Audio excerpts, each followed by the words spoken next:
Hello dears, ഞാൻ അഞ്ജലി. ചെമ്മീൻ fry ഉണ്ടാക്കുന്ന video ആയിട്ടാണ് ഇന്ന് നിങ്ങളുടെ മുമ്പിൽ ഞാൻ നിൽക്കുന്നത്. 1 കിലോ ചെമ്മീനാണ് ഇതിനു വേണ്ടി എടുത്തിരിക്കുന്നത്. ക്ലീൻ ചെയ്തെടുത്ത ചെമ്മീനിലേക്ക് 1 കപ്പ് വെള്ളം, 1 ടേബിൾ സ്പൂൺ മഞ്ഞൾപ്പൊടി, 1 ടേബിൾ സ്പൂൺ മുളക് പൊടി, 1 ടേബിൾ സ്പൂൺ ഉപ്പ് ഇവയെല്ലാം ഇട്ട് നന്നായിട്ട് ഇളക്കി അടുപ്പിൽ വെച്ച് നന്നായിട്ട് വേവിച്ചെടുക്കണം. അടുപ്പിൽ വെച്ച് വേവിച്ചെടുക്കുമ്പോൾ തന്നെ അതിലേക്ക് ആവശ്യമായ കറിവേപ്പില കൂടി ആഡ് ചെയ്ത് കൊടുക്കുക. ഏകദേശം വെള്ളം തിളച്ച് കഴിയുമ്പോൾ അതിനകത്തേക്ക് കുടംപുളി നമുക്ക് ഇട്ട് കൊടുത്ത് വേവിച്ചെടുക്കാം. ഒന്നുകൂടി വേവിച്ചെടുക്കാം.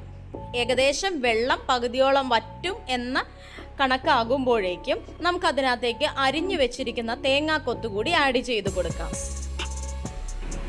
ഒന്നുകൂടി നന്നായി ഇളക്കി വെള്ളം വറ്റിച്ച് മാറ്റി വയ്ക്കുക. അപ്പോൾ തന്നെ ഇതിന് വേണ്ടിയിട്ട് ഉള്ള അരപ്പ് നമുക്ക് തയ്യാറാക്കാം.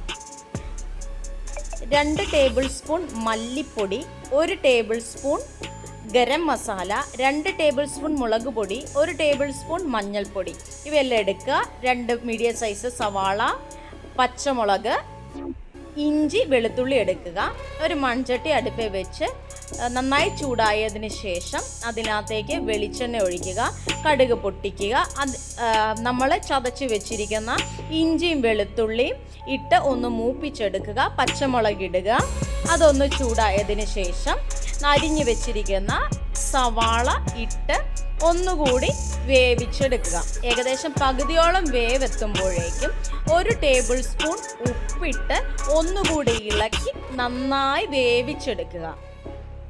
ആ സമയത്ത് തന്നെ ഇതിൻ്റെ വേവ് നോക്കി നമ്മൾ എടുത്തു വെച്ചിരിക്കുന്ന പൊടികളെല്ലാം ഇട്ട് ഒന്നുകൂടി ഇളക്കി വേവിച്ചെടുക്കുക.